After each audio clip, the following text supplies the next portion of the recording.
Preheat the oven to 375. Okay, and then we're going to lower it to 350. And this should be taking us how long to bake? Does not want to say.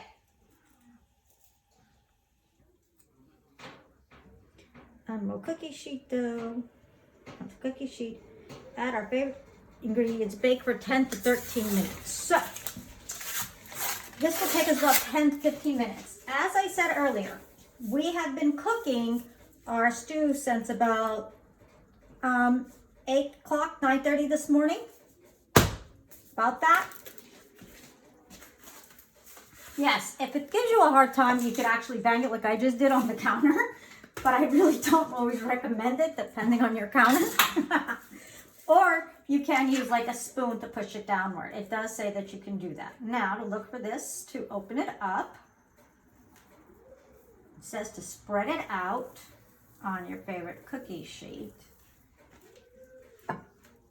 So what we're going to do is take the bottom piece and put this in the tray, in our glass tray, like this.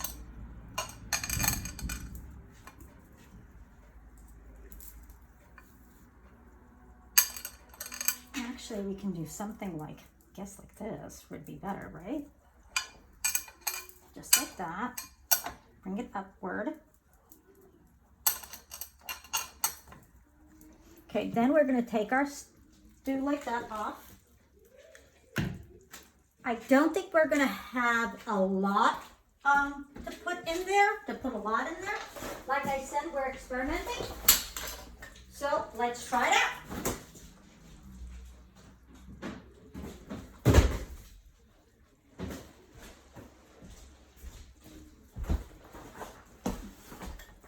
And for our topping, let's use some biscuits. Like I said, this is an experiment. I love to play with my food. This is what I love to do. It's called experimenting. I think we should all try it. It is so good when we can do this. It's always good to experiment with food and try different things. That way you know what you like, what you don't like, what family might like, what they might not like. And at the same time, if you really like it, you know how to remember, if you can remember how to make it. That is one of the main tricks to a lot of good foods, is remembering your own recipes.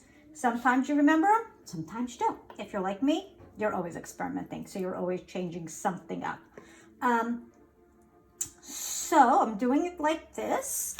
They're usually deeper, and I know that, so I'm going to add a little bit more. Now, if you're making this for a very large family, you have to forgive me. I know this is really small. I'm kind of not used to doing anything this small myself, because I come from a very large family. I have a very large family. But as everybody knows, families you can live alone or whatever. So normally, if you're going to make it for a large family, I would recommend getting 2 or 3 of these crust things to see how it turns out. So we're going to just try experimenting it, like I said. Put it there. Now we're going to open up our biscuits.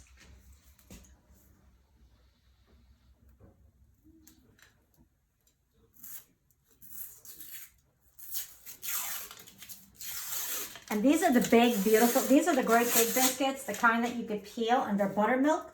So you know these are going to be really, really good. And once again, yes, I did it the way I did the first step. So now we're going to take our biscuits and line them on top like that. Oh, yeah.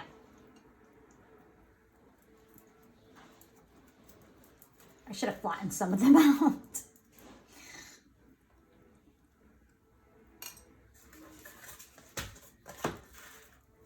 Because they're going to poof up. These are the big flaky biscuits. So expect them to be flaking up and everything else like they say they will. Yes, I am stretching it a little bit to cover it all. Like I said, this just like came to my brain cells immediately, like once I opened my fridge. So this is what happens when you open your fridge, going to get something to drink, and then you see something, and then somebody says, oh, you know what? It's been a long time since I made this or had this. And you say, you know what? I never had that. So let's try experimenting. And you wind up doing what I'm doing right now. So it's a little bit different for a lot of people on how they do these things, like I'm doing it right now. So please bear with me.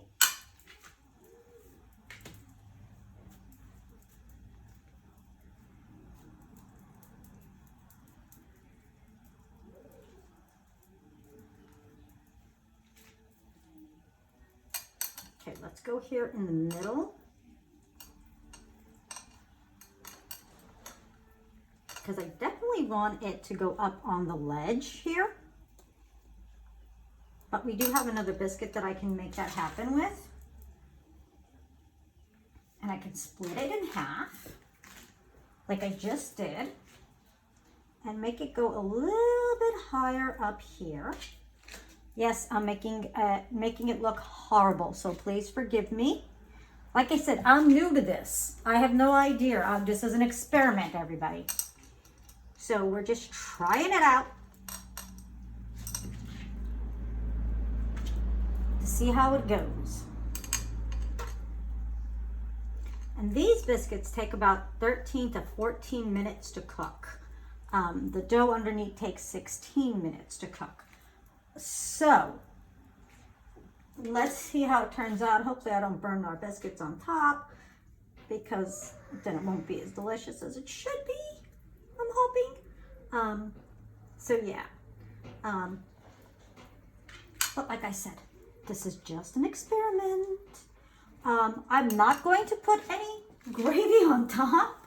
And I am going to kill my slow cooker, just so you know. So that's what it will look like. So now what I'm doing,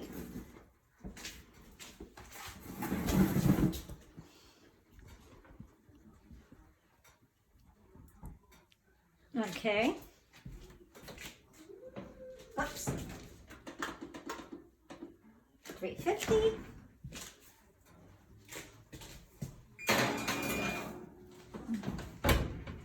And now it is in, and in about 15 minutes, I'm going to take it out and see what happens. Hope you enjoy.